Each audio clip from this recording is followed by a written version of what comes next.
साहब आगे बढ़ो, हम तुम्हारे साथ हैं। साहब आगे बढ़ो, हम तुम्हारे साथ हैं।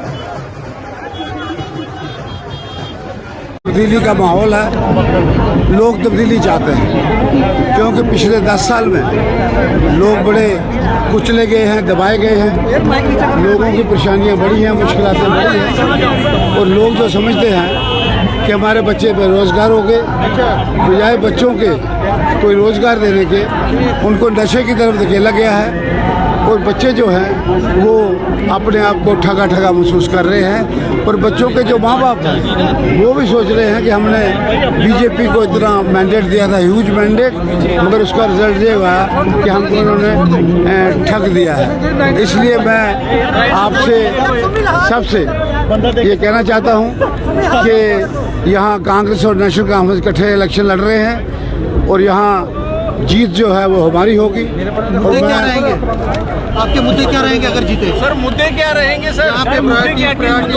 यहाँ तक मुद्दों का तल्लक है, सबसे पहला मुद्दा है कि यहाँ बेरोजगारी है, लोग जो हैं लड़के बच्चे जो हैं वो नशे की तरफ जा रहे हैं। कल अगर हमारी सरकार आएगी जो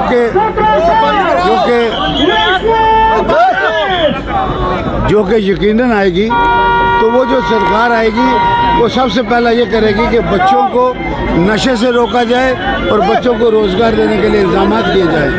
आपको पता है कि हमारा पार्टी का मैनिफेस्टो है, उसमें हमने साफ अल्फाज में कहा है कि जब हमारी गवर्नमेंट आएगी कांग्रेस और नेशनल कांफ्रेंस की, हम जो खाली पोस्टें हैं हर डिपार्टमेंट में वो खाली पोस्टें भरेंगे और 6 महीने के अंदर और 1 लाख जो है वो नौकरियां जो हैं वो हम 5 सालों में देंगे ताकि नौजवान जो है वो फ्रस्ट्रेट ना हो।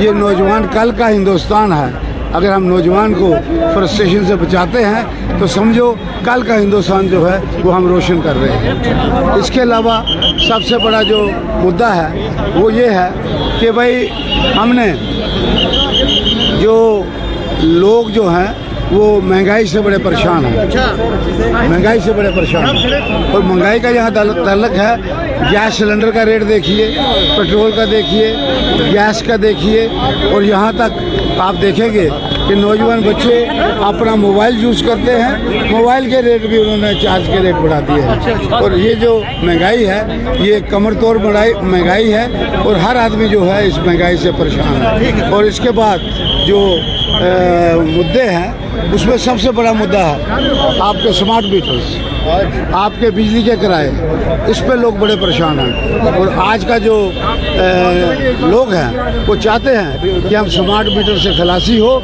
और हमारे जो है जो ये बिजली के किराए हैं वो नॉमिनल आना चाहिए। हमने फैसला किया है कि हमारी सरकार आएगी तो हम 200 यूनिटें फ्री देंगे और जो बिजली का किराया है इसको भी कम करने के लिए हम तरीकाकार अपनाएंगे।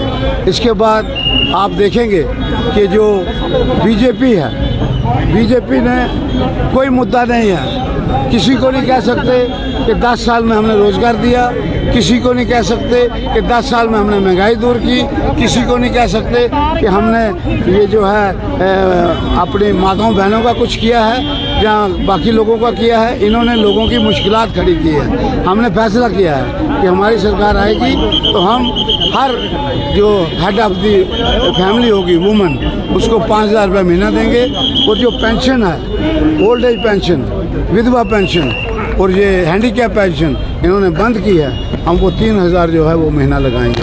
हमारी कोशिश है कि हम लोगों को राहत दें, लोगों को मुश्किलात से बचाएं, इस 10 साल की मुसीबत से बचाएं।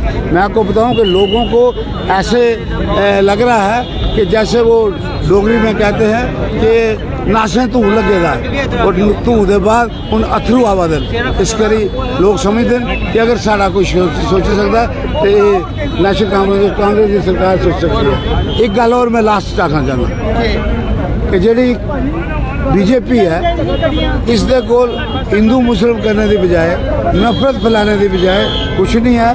और ये जी पार्टी है ये पिछले दिन इन्हें असी अपना अनाउंस किया मैनीफेस्टो उस दे चो इन्हें एक गल कढ़ी इन्हें आख्या जी तुसें आख्या कि ऐसे शंकराचार्य का नाम तब्दील करना नहीं। बड़ा अफसोस है देखिए कि वो जड़े होम मिनिस्टर ऑफ इंडिया मेरा देश बहुत महान है मेरे देश के महान होम मिनिस्टर वो भी है झूठ बोली है वो भी झूठ बोल गए कि भाई हमने ये नेशनल कॉन्फ्रेंस आएगी ये हरि पर्वत और इसका शंकराचार्य का नाम चेंज करेगी। अगर मैनिफेस्टो पढ़ा जाए उसमें हमने लिखा है कि लोग वैष्णो इधर जाते हैं शंकराचार्य में लोगों को मुश्किल होती है कोई गाड़ी के लेने में कोई चढ़ाई चढ़ने में तो हम गंडोला लगाएंगे हरि पर्वत से लेके शंकराचार्य तक। जैसे कि हरिद्वार में आप देखते हैं कि जो वहाँ माता का मंदिर है उस मंदिर में लोग गंडोले पे जाते हैं इस तरह यहाँ भी गंडोले पे जाएंगे। कहीं यहाँ हमने नहीं लिखा नाम चेंज करेंगे। जो बीजेपी वाले भाई हैं मैं इनको कहना चाहता हूँ मेहरबानी करके इस किस्म का मजहबी जो नफरत है वो मत फैलाइए जो हकीकत है वो करिए और कम से कम अपने होम मिनिस्टर साहब को भी मत गुमराह करिए।